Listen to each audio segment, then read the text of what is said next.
Have you ever been told that the only way to care is by showing a bunch of emotions?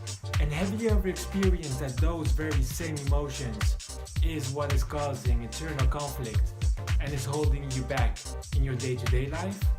What would it be like if we were able to find a way to care more and at the same time to be more centered, feel peace within, act clearly in your day-to-day life without your emotions getting in the way? If this is what you want to find out, hang on, because in this video I'm gonna share with you how you can really care without getting emotionally overwhelmed. Let's go!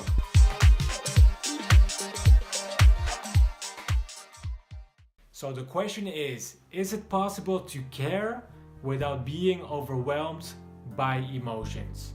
And let me give you the answer right off the bat. The answer is yes.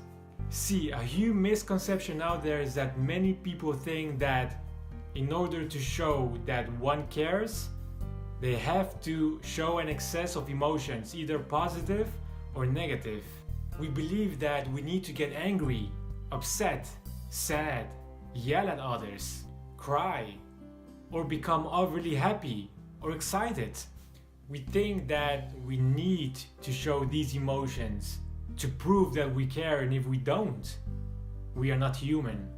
Tell me, how often have you heard this from friends, from your ex-girlfriends, from your ex-boyfriend, right? Like, you don't care about me because you don't show any emotion. A lot of people have that perspective. They believe that they need to get upset when they meet with adversity in order to prove themselves and others that they care and that they are going to do something about it, or that they ought to become sad after a setback in order to show that they care. But what if we came from a place where we could care without being emotionally overwhelmed? Is this even possible? Well, what I've come to realize is that yes, it is possible. And the secret is this: it's about identifying with our emotions and taking action versus not identifying with our emotions and taking action. Now, what does it mean, identifying with our emotions versus not identifying with our emotions? Identifying with our emotions simply means becoming our emotions. It's when we say, I am my emotion and I'm going to express that emotion. Not identifying with our emotions simply means not becoming our emotions. And that's it. Now, it doesn't mean to ignore or suppress our emotions. It simply means to not become it, which is different. Now, let me give you an example. Not so long ago, I was walking outside, not far from where I live. And as I was walking down the street, I witnessed what was going to be a car accident. Somehow, one of the drivers managed to evade the other driver, and so nothing major happened. Now, what do you think was their reaction? As you can imagine, they became very upset at each other.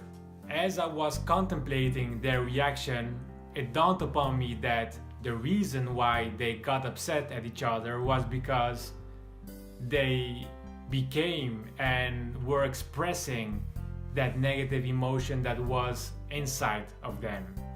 They were identifying with the negative emotion. And so here is the problem. The problem is that when we identify or become the negative emotion, we react instead of to respond. See, a reaction is an unconscious behavioral pattern that stems from our conditioning. Without really being aware, reacting just happens to us. Upon reacting, we come from a place where we are blinded by our negative emotions. You might yell at the other person or even physically harass him or her. As a result, your actions is of poor quality. Notice that when you react, it's not you who is acting, but it's your emotions through you. It's like a separate entity that wakes up in you and takes control over you because you identified with it. You said, I am the negative emotion and it's gonna find expression through me. How often have you heard someone say after a dispute, I'm sorry, I wasn't myself. It won't happen anymore. This happens only when the emotion takes over and it becomes you and finds expression through you. And as you thought that you needed to become upset in order to show that you cared and in order to show that you were going to do something about it, what you actually did is you made a bigger mess than the mess that already existed. Now, what happens when you don't identify or don't become the negative emotion and take action? Well, the result is that you respond rather than react. When you respond, you're in control because you allow yourself to choose your behavior. You bring awareness into the space between the event and your behavior. So you're able to make a conscious choice on how to approach a situation.